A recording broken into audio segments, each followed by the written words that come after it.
and welcome back to the Brockopp side and to the first episode of IMAX React, where we're gonna sit down, check out some cool IMAX scenes from popular movies, give you my thoughts on it, give you a little insight as to how it was made. So I figured for the first episode, we're gonna take a look at some scenes from Oppenheimer, directed by Christopher Nolan, and over 70 minutes of this movie was shot on proper 70mm IMAX film. Today I'm joined by my stunt dummy and part-time stepson, Paco 2, and yeah. Let's get into it. So we're going to start out strong here with the Trinity test sequence. Now this was definitely one of the most exciting parts of the movie to watch in the theater. I saw it 3 times total, once in 70mm, not IMAX 70mm, that was basically just regular 70mm film in a standard size screen. The second time in digital IMAX, which was still pretty cool, and then I drove 3 hours to see it in 70mm IMAX, which was just a mind-bending experience. It was one of the only other times I've seen a movie in true, proper IMAX. For those of you that don't know, 70mm IMAX film like this is basically the equivalent of, there's Josh Peck, it's basically the equivalent of 18K resolution, which, you know, most digital cameras are not capable of doing that, but of course there's more to it than just, oh, it's higher resolution. What I really like about how it's used in this particular sequence alone is that for pretty much the entire sequence building up to the bomb's detonation, it's shot completely in IMAX, where it just kind of shows that like every single moment of this scene matters. You know, tensions are high, there's like that little itty bitty chance that they're gonna, you know, detonate the atmosphere and kill everybody on the planet, and just every little detail from the close-up of Josh Peck just hovering over the button to Cillian Murphy just looking out the window. You see that tension in his eyes. Oh man. Oh, that is so good. It's so gorgeous, yet so terrifying at the same time. This sequence felt entirely different with each format. Seeing it in 70mm IMAX with a giant 100-foot screen that goes from corner to corner. Wow, like at that point it felt like you were actually there in the test site watching this go kaboom. But of course, you know, IMAX is not just a big fancy camera with a cool resolution and the analog film that goes into the camera sideways. It's also the sound design, you know? What I really like about this sequence is that it really shows off the technical ability of the IMAX sound system in a theater, because once the detonation goes off, everything just goes silent. I know that sounds kind of backwards, it's like, oh, it's super effective when you can't hear anything. You know, I think just not having any sort of score right here, or having that proper real-world delay of the explosion sound effect itself, it gives you a second to kind of feel like these people are all around you, just in shock and awe of this whole thing, which everybody in the theater was all 3 times I saw it. You want? Wait a minute, Paco, how old are you?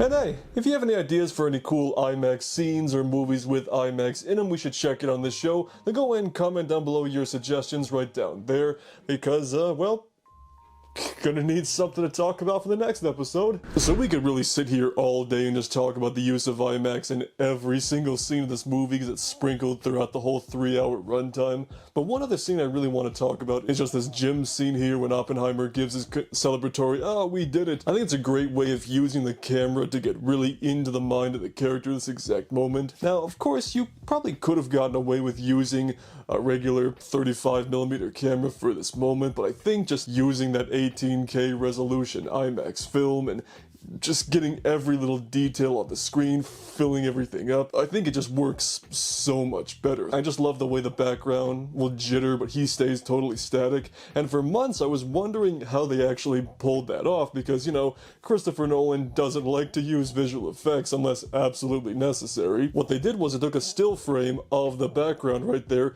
projected it right behind Cillian Murphy, and just shook the projector a little bit, and that's that. It's such a very simple method of pulling that off, but I think it's super cool. I wonder if anybody's actually tried to replicate that, because I'd love to see somebody try that.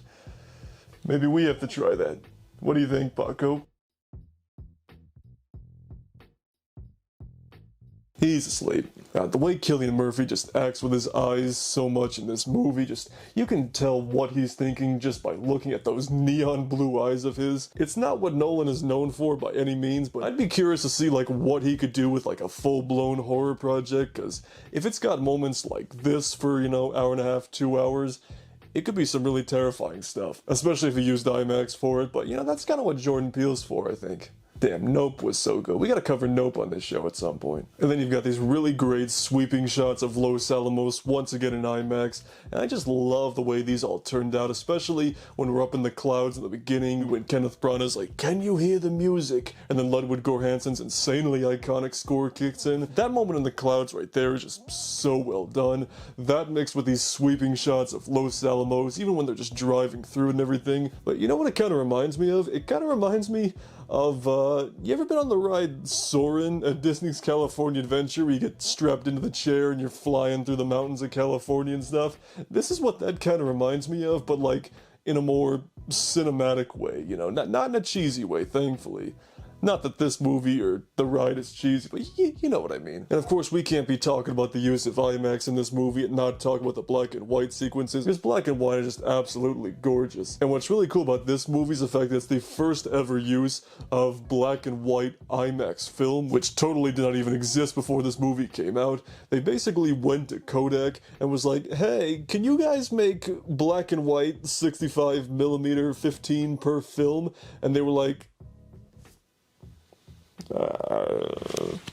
I don't know, maybe. And then they did, and it looks absolutely fantastic. And Christopher Nolan's reasoning for using black and white IMAX, he didn't want these sequences to feel like any less important just because the color's been sucked out of them. I think it's a great choice. Like this part right here with Robert Downey Jr., just right behind Oppenheimer, giving his little hearing. Use all the detail. This is the part where, you know, his character is starting to slowly turn on Oppenheimer because, you know, he feels totally embarrassed by him in this moment. I hope this isn't going to be the last time we see the black and white IMAX film, because I would love to see what somebody else could do with it too. I mean, there are just so many more moments and scenes and just individual shots we could just sit here and gush about all day as far as Oppenheimer's concerned. But I think those are just a few great examples of just the way it was utilized for this movie and the fact that it was shot on proper 70mm IMAX film, as well as special black and white IMAX film, using that mixed with traditional 35mm cameras, an absolutely spectacular cast, a fantastic score, some really powerful and very important source material,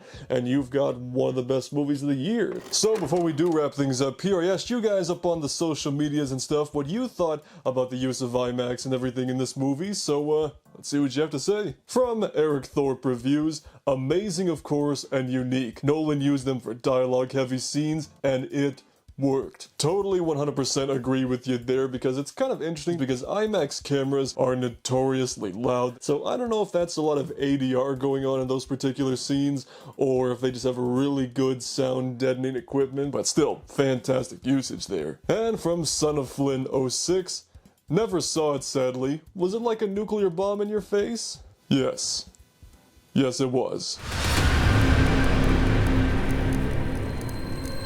So that's gonna do it for this first episode of IMAX React. If you want to see my more structured thoughts on Oppenheimer, I'll leave my review to it right over here. Otherwise, we'll see you on the Brockopp side.